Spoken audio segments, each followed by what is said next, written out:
Yay, words! Ah. We're back with another round of words, Spanish word vlogs here. Number 6 now. Doing good, on a roll. All right. If it seems like a lot of these are coming from my time in Peru, it's because they are. Because that was my first immersion experience in Spanish, and that was when a lot of mistakes were happening. Not that they're not happening now, because they definitely are, but I feel like they're funnier at the beginning. You really have to have a sense of humor, I'm telling you. It's crucial. It is crucial. And you have to have a little bit of like gung-ho. Like you have to just go and just jump in. And even if you're really uncomfortable, because that's the name of the game, you're learning a language. I was there for 3 months last year, starting in January, a year ago exactly. And my friend, Andrea, she had lovingly planned this awesome, like, excursion plan for us, because I was there for 3 months, and it was her summer vacation. She wanted to get out, and she explained to me, like, the first day I got there, she's like, okay, Peru has like 3 main climates. They have the beach, they have the mountains, and they have the jungle. But she told it to me in Spanish. She said, we have la playa, we have la sierra, and we have la selva. And I'm just like, selva, what's that? And she's like, the jungle. And I'm like, oh my gosh, that's like my dream to go to the jungle. Like, oh my gosh, oh my gosh, oh my gosh. And then it came up a few more times in conversation because we were like buying plane tickets and like making things happen. And she's like, la selva, la selva.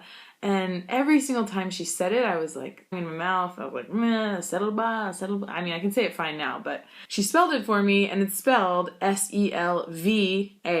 Being an English speaker, I always see a V, and I want to say V. And B, in Spanish, V's are pronounced like B's, basically. So, since I knew how to spell it, I would say la selva, or selva, like I just couldn't. It was another tongue twister for me, but now I've got it. We actually never ended up going to la selva, which is sad, but I'm going back in like 2 weeks, so I'm sure we're gonna fix that. When we got to La Playa, which was our first trip excursion, we went up north to Piura, which is basically almost in Ecuador. It's a beach town, and we went surfing, and we were with a friend. A lot of the times we would be driving, and we would pass a gas station or like a truck with gas in it, and it would say peligro on the side.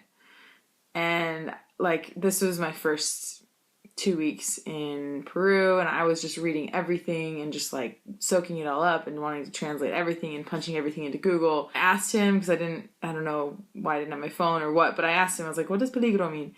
He's like, danger. I'm like, duh. It's on the side of a gas tank. Like, of course it's gonna say danger. But for some reason it just stuck. Like, I never forgot it. And then the last one is in reference to our time in La Sierra, which is Cusco, which is the mountains, which is beautiful. You have to go there if you ever go to Peru. It's just a gem. Like, you just have to go there, period. I don't care.